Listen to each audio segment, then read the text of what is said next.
को दर्जी हुजे दिल जे जख्मन खे हसबे एड़ो को दर्जी हुजे दिल जे जख्मन खे हसबे दिल जे जख्मन खे हसबे जेका बणे सिलाई वठे दिल जे जख्मन खे हसबे जेका बणे सिलाई वठे एड़ो को दर्जी हुजे दिल जे जख्मन खे हसबे एड़ो को दर्जी हुजे दिल जे जख्मन खे हसबे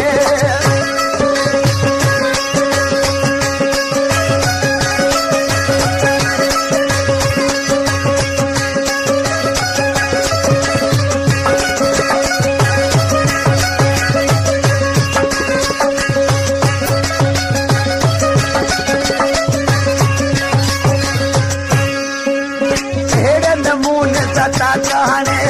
हटे रहे न निंद रहे हेड़े नमूने सता कहाने Gumshad Ali Jalkia. ओ हेड़े नमूने सता कहाने हटे रहे न निंद रहे एड़ो को दर्जी हुजे दिल जे जख्मन खे हसबे एड़ो को दर्जी हुजे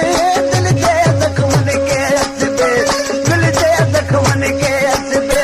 जेका बणे सिलाई वठे दिल जे जख्मन खे हसबे जेका बणे सिलाई वठे एड़ो को दर्जी हुजे दिल जे जख्मन खे हसबे एड़ो को दर्जी हुजे दिल जे जख्मन खे हसबे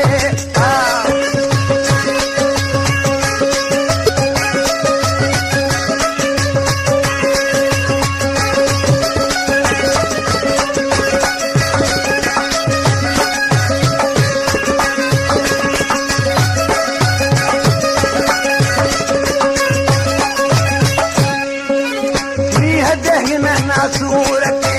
कुर्ब जके पियसान कके मोनी हदे हिन नासूर के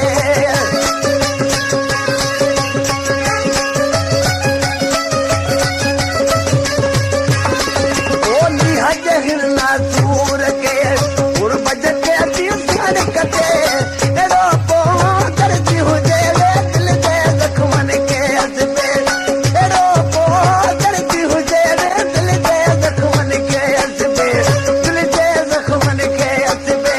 जेका बणे सिलाई वठे दिल जे जख्मन खे हसबे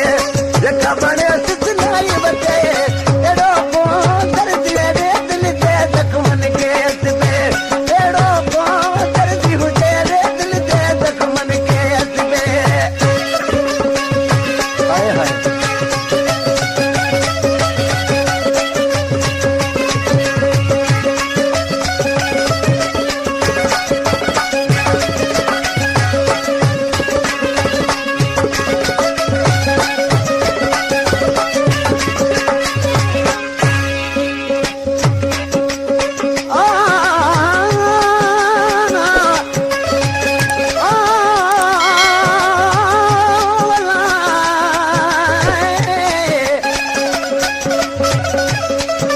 हर खेरो खिलमी अंदर आशूरा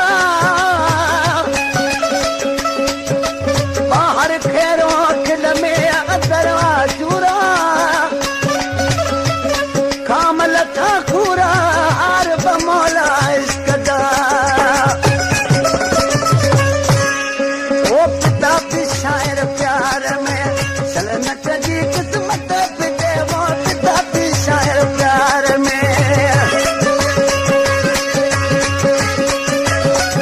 Gumshad Ali Jalkia.